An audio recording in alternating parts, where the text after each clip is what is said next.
Hello collective, love reading po tayo. Silipin natin anong energies dito sa inyong love connection, relationship, dito sa person na kakonect mo, sa person na nasa isip mo. Please don't forget to like, share, follow, or subscribe.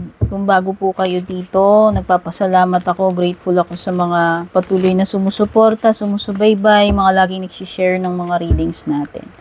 Pati na rin po yung mga nag-a-avail ng mga private readings ko, subscription, membership, mga nagsisend ng super thanks and stars. Yan. Kung tumutugma, baka sa inyo ito. Kung hindi naman, wag ipilit, no? Ibig sabihin talagang hindi siguro para sa inyo. And by the way, timeless reading din po ito kahit kailan nyo dumaan sa newsfeed niyo, as long as natagpuan kayo nitong aking reading, baka meant na marinig ninyo yung mga mensahe na nandito. Okay? So, tignan na natin.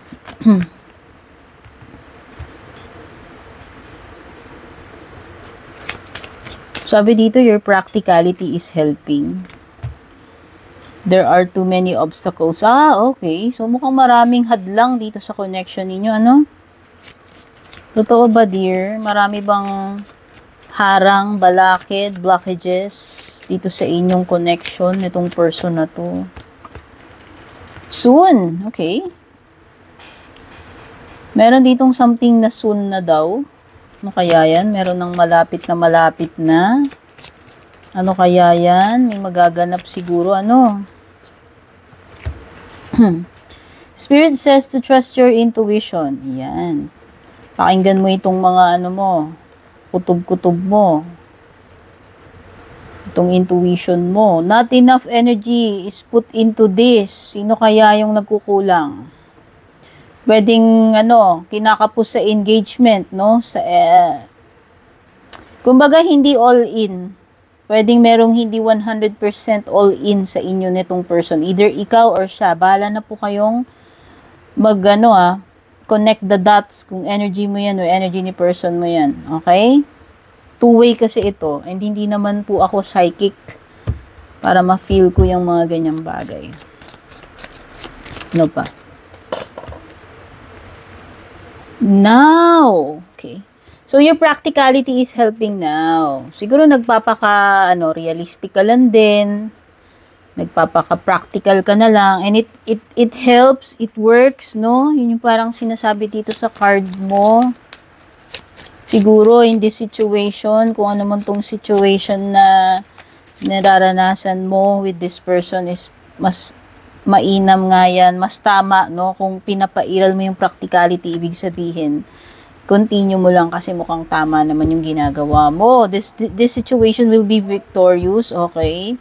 Ayan, so merong something na na-reveal. Kanina, the card mentioned that there are too many obstacles and blockages, and then, underneath that card, lumitaw naman yung this situation will be victorious. Okay, so, I can say na maaaring maraming hadlang, maaaring merong kulang ng energy, pinuput in dito yung isa sa inyo or pareho kayo, but there is a chance na magsasucceed or magwo-workout pa rin in the end yung connection, no? Tignan pa natin. Okay? Yeah, this situation is safe. Yun yung sinasabi. So, tama ako sa hinala ko, sa pakiramdam ko. Na, oo, marami sigurong mga istorbo, sagabal, mga epal, whatever, dito sa connection ninyo. Pero, nandoon yung potential to succeed eh. Nandoon yung potential na mag-continue yung connection ninyo. Despite the obstacles or blockages. Okay? And the situation is safe naman daw, right now. Antabayanan mo lang yung soon, hindi ko masabi kung ano yun. Basta meron ditong mangyayari soon. You and your loved ones are protected. O, diba? Protected kayo eh. The situation is safe. So, ano man itong pinagdadaanan nyo, kung hindi man ito issue between you and your person, kung meron mang mga ibang matters dito, threats or whatever, protektado ka and yung mga loved ones mo, no? Spirit heard your voice in prayers, okay? So mukhang meron kang pinagdadasal, hinihiling. And this is clear indication na kung ano man yung pinagdarasal mo, hinihiling mo na yan, pakikinggan yung dasal mo. So, maaaring indication ito na help is on the way, baka may divine intervention, or maaaring pagbigyan ka doon sa hinihiling mo or ipinagdarasal mo. Okay, ano pa? Ano pa yung mga energies?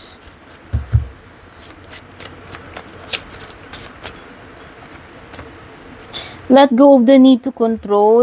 Allow the situation to unfold naturally. Oo, yun na nga. This is the time na to free yourself of the stress. Yung mga iniisip mo. Diba? Ganito yun eh. Gagawin natin yung part natin. Pero, hindi natin kailangan maging anxious dun sa mga bagay na wala naman tayong control. Like, yung mga bagay na hindi nasaklaw ng powers natin, yun yung ipagpapaubaya natin sa taas, yun yung ipinagpipray natin. That is why meron nga ditong Spirit heard your voice in prayer. Siguro, you have been praying for this. Hindi ko alam kung kailan pa. Pero ang answer naman dito is, narinig yung panalangin mo, no? Kaya nga soon meron ditong something and the situation will be victorious. Diba sabi ko nga magsasucceed ito. Connection na to.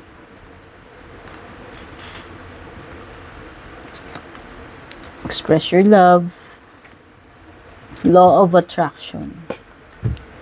Okay. Let go of the need to control. Ayan. Hayaan mo na lang. Paubaya mo na yung mga bagay na hindi carry ng powers mo. Put yourself first. Siyempre, huwag mong kakalimutan daw yung sarili mo. This time, you need to be practical, you need to be wise. Ngayon, unahin mo muna, pagbigyan mo muna yung sarili mo, no? Loving yourself makes you more romantically attractive. Okay?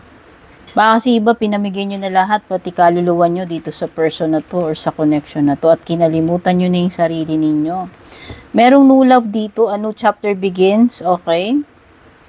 Etong new love na to kung anong nag-a-apply sa inyo. So, kung wala ka pang jowa, or kahit may jowa ka, kakonect ka ngayon, pwedeng may papasok. Dalawa yung nito.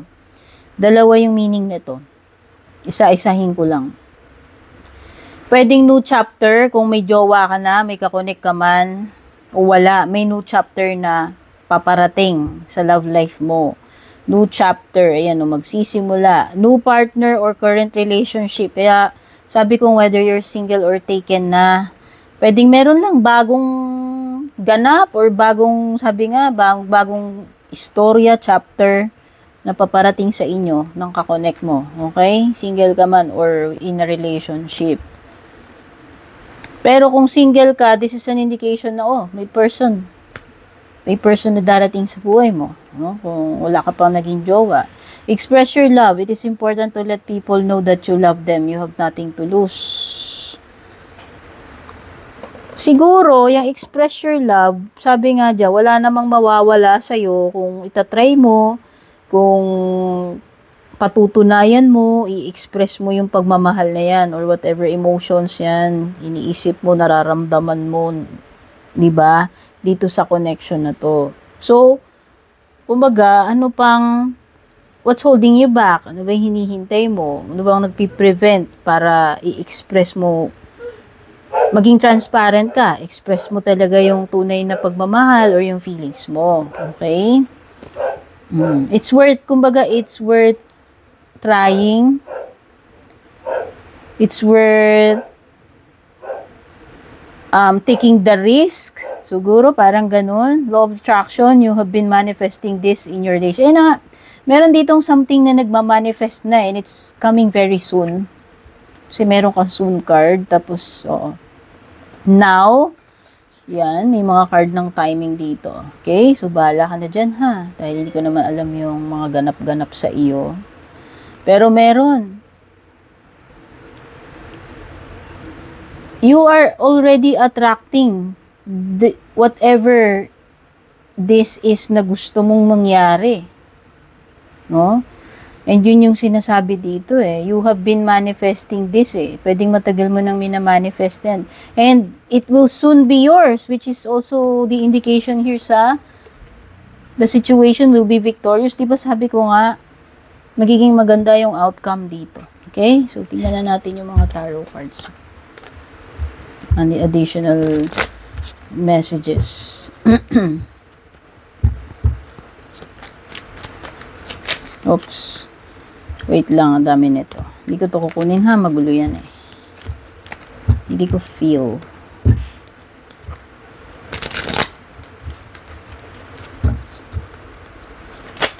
Oops.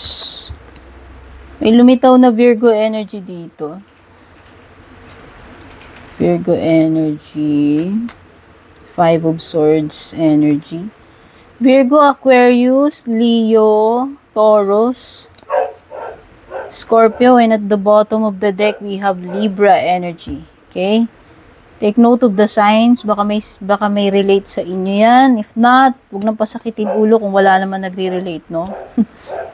Okay? Oh, so, there is the Six of Cups energy, which is an indication ng past or someone from the past returning into your life. Okay, so pwedeng this is a past person or ex coming back, no? So may comeback, dear, may comeback dito. Pwede. This person wants freedom. Meron dito. May nasa-sense ako dito na gusto niya ng freedom. Or it could be breaking marriage vows. Ewan ko, kung meron ditong kasal na. Oh, pwedeng gusto niyang kumawala doon sa marriage.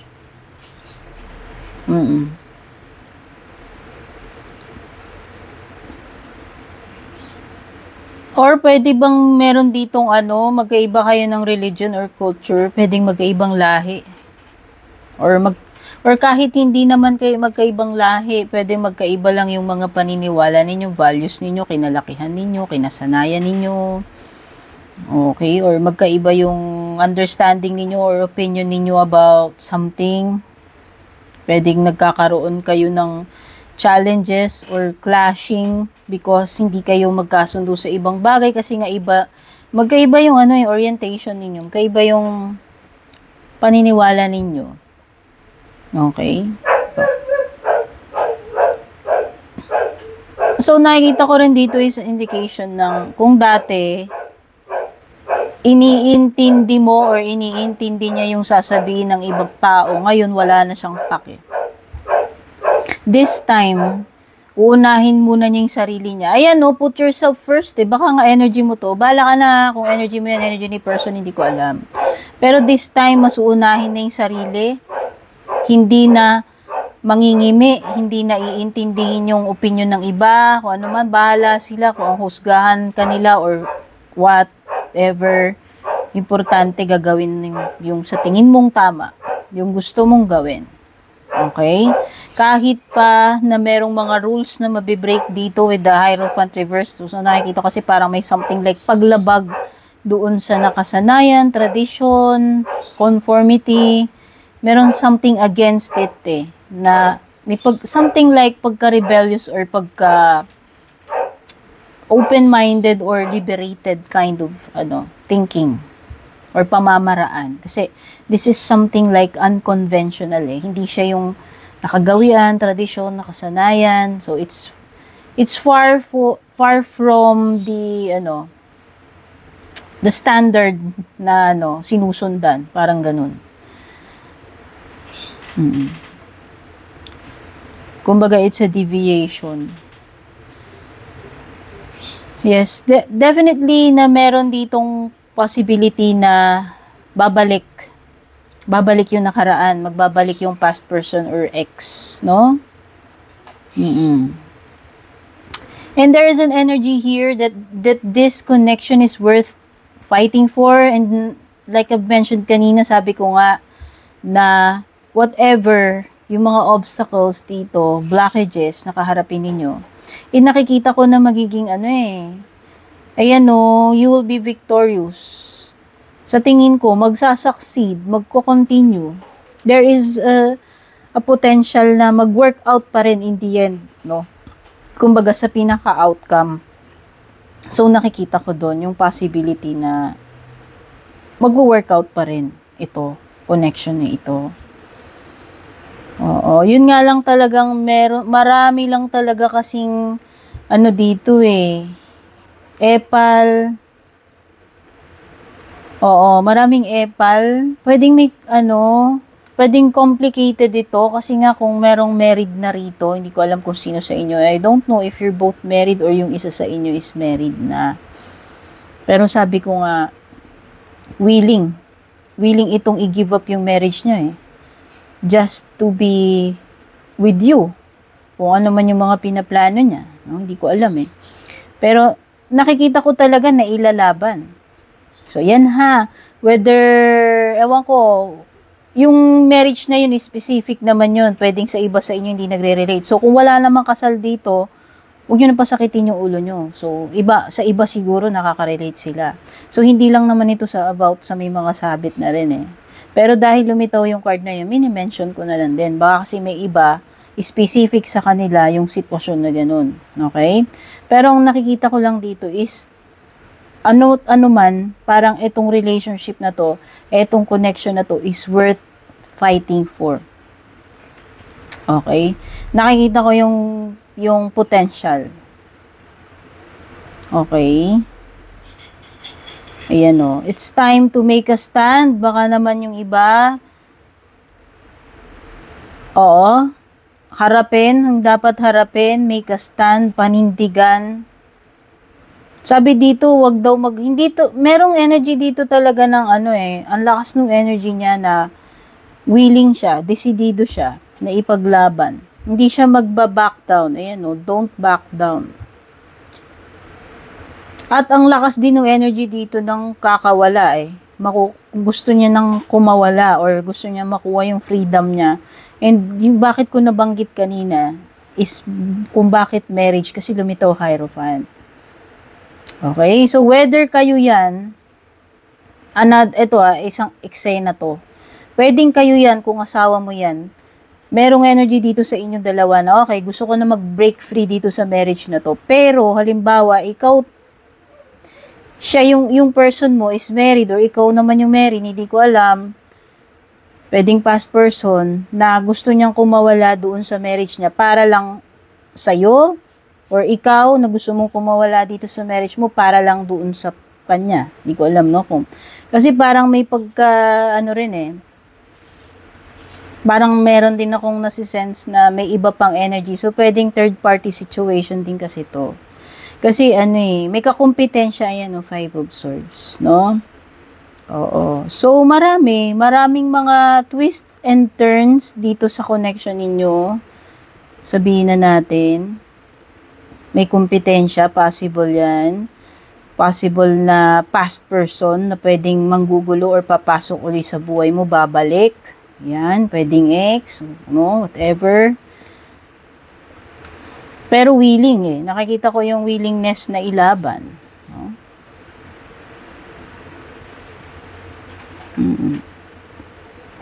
Pwedeng iba sa inyo single, tapos yung kakonect ninyo is hindi na single. Pwedeng married or taken or vice versa. Or pwedeng ikaw naman yung taken na, married na, committed na, tapos yung isa naman na mang-e-epal or babalik sa buhay mo or manggugulo is single. Hindi ko alam Bahala na kayo kung alin yung nagre-relate sa inyo. Okay? Ang lakas ng energy dito ng freedom. So, yan, yung mga naghihintay dito ng freedom, dito sa connection nito, malapit na yan. Mukhang ma-achieve. Kasi meron ditong something na magiging successful Merong malakas na energy ng gusto na ng freedom. And merong manifestation dito na malapit na. And worth waiting for. And ang nakikita ko is magiging successful yung outcome.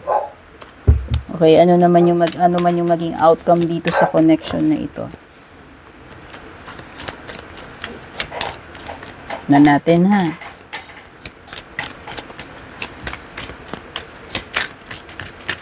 Ano kaya?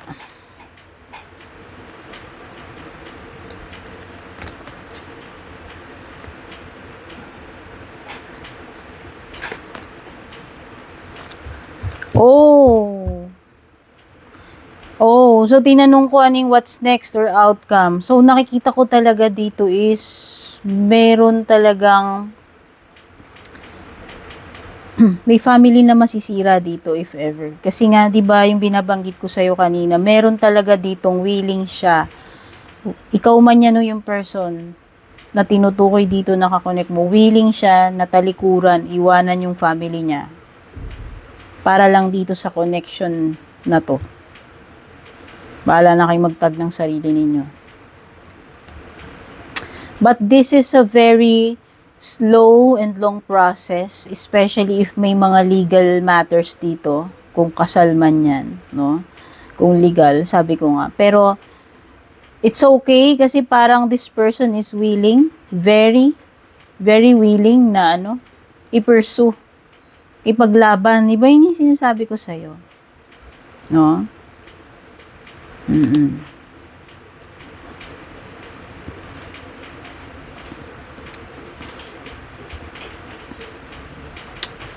Kaya lang pwede kasing nagiging impulsive eh. Hindi ko alam kung ito ba ay baka may itong person na to is may pagpadalos-dalos din siya eh. Okay? Hindi ko alam kung dala ng bugso ng damdamin, padalos-dalos, pero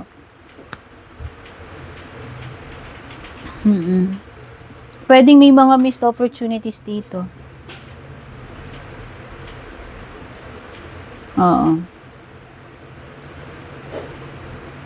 Either way, meron ditong masasaktan. Family man niya, family mo, kung sino man sa inyo may family na dito. Of course, merong masasacrifice dito na pamilya, merong pamilyang pwedeng masira.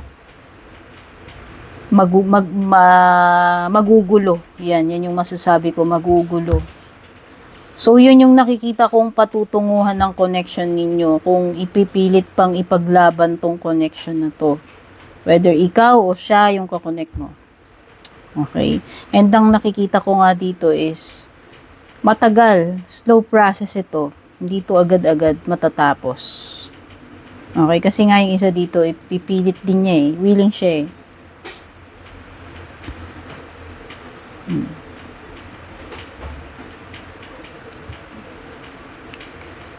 Tsaka meron ditong someone na hindi mo siya mapipigilan. Lakas ng energy niya, no? So, ayan. Meron ditong ganun. Hindi mo na mapipigilan to. It could bring the ruin of a marriage or a family. Dahil lang dito sa connection na to. Yun yung nakikita ko. Okay? Pagkasira, broken family, hiwalayan, pagkasira ng marriage, ng harmony sa family dahil dito sa connection na to. Okay, so yung mga signs na meron dito, so yan yung magiging outcome mo or next yung tatlong huling sinabi ko. So yung mga signs, meron kang Virgo, Aquarius, Leo, Taurus, Scorpio, Gemini, and Pisces. Okay, so sana makatulong sa inyo tong reading. Don't forget to like, follow, subscribe. Don't forget to share this reading. Private reading, tignan nyo na lang yung mga nakasulat sa details. Sana makatulong sa inyo. To love you all. Take care. God bless. Babush. Wow.